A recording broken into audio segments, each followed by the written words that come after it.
Well, Maryland is the first state to repeal its Law Enforcement Officers' Bill of Rights. On Saturday, state legislators passed a landmark police reform package into law, brushing aside vetoes from Governor Larry Hogan. The legislation will overhaul the disciplinary process for officers accused of misconduct, and it also stipulates when officers should use force, mandates police body cameras, and puts restrictions on no-knock warrants. So here to weigh in on that is Wes Moore. He's the author of 5 Days, The Fiery Reckoning of an American City, which is out on paperback today. And he's also the CEO of the Robin Hood Foundation, one of the nation's largest anti-poverty nonprofits. Thanks for joining us, Wes, and also congratulations on your book being out on paperback. So listen, Thank you. Maryland has managed to do what the federal government said that it wanted to do but hasn't been able to pull off yet, which is a major overhaul of the laws sort of governing policing in that state. No thanks to the governor, who tried to veto several parts of it. And his argument was, you know, this is not fair to police officers. And I think many people are going to feel that way. It's very difficult to be a police officer. It's dangerous work. How do you respond to people who say, hey, wait a minute, you know, the police officers need to be protected in some way as well in order to do their job? I would actually say that this bill is not just about how we're protecting the community, but also the best way to protect our law enforcement officers is to create an environment where the community feels safe and protected as well. You know, I'm a very proud Marylander, and I'm proud of the legislature for doing this, despite the fact that it took a veto override. 70% of the legislature decided to vote for the override. And so when you look at the common sense solutions that were put in place, it is a very interesting and ironic reflection of the fact that Maryland was the first state in the country to employ a law enforcement officer Bill of Rights, a so-called law enforcement officer's Bill of Rights. It is now also the first state to remove it, because there were challenges, there were separations, and there were difficulties when people are understanding how can you protect people who are in a very complicated and difficult professional environment, yet at the same time, if the mandate is to protect and to serve. And we know that there are community members who continue not just to feel, but to have evidence for the fact that they were not being served and protected in the same way, that we have to be able to come together and make these adjustments. Wes, in your book, you recount the events surrounding Freddie Gray's death. As you know, of course, the case ignited a national conversation around policing in black communities, much like Eric Garner's death did in 2014, and of course, George Floyd last year. And now we have Daunte Wright's death in Minnesota. Where does change begin? I mean, when you read that the police officer who allegedly shot and killed Daunte was a longtime veteran who actually trained other police officers, that, I think, for a lot of people is mind-boggling, because, you know, you don't imagine that a veteran who's supposed to be training young cadets and young police officers would herself make such a horrific mistake, allegedly.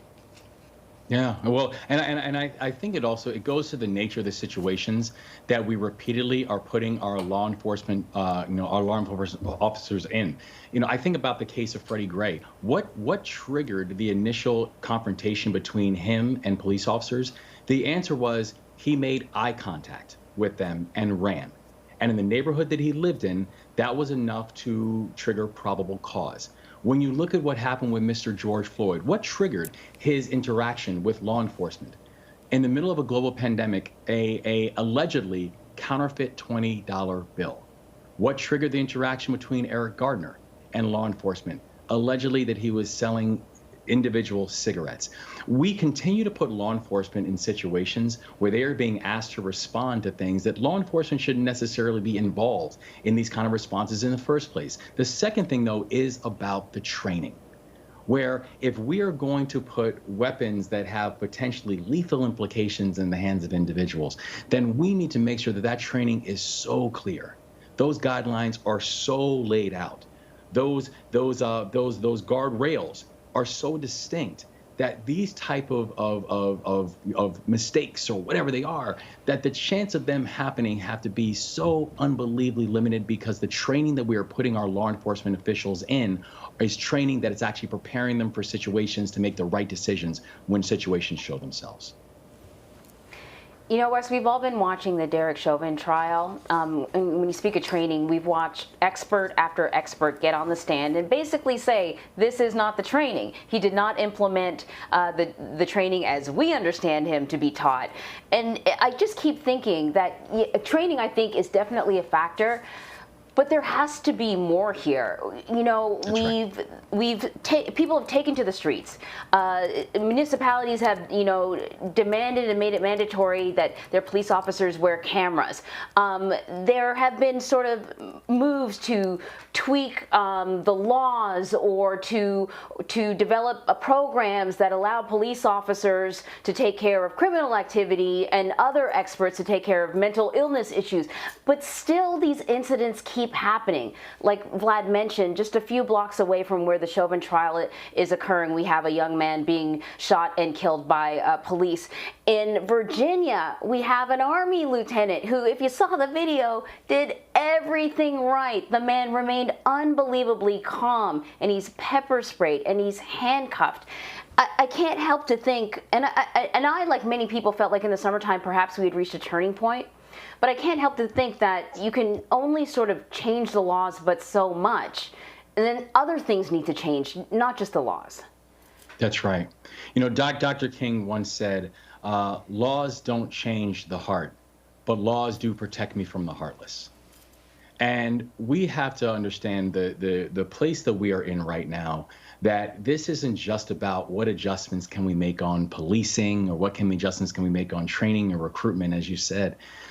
This is about how are we dealing with some of the other underlying issues that our society has still yet to wrestle with.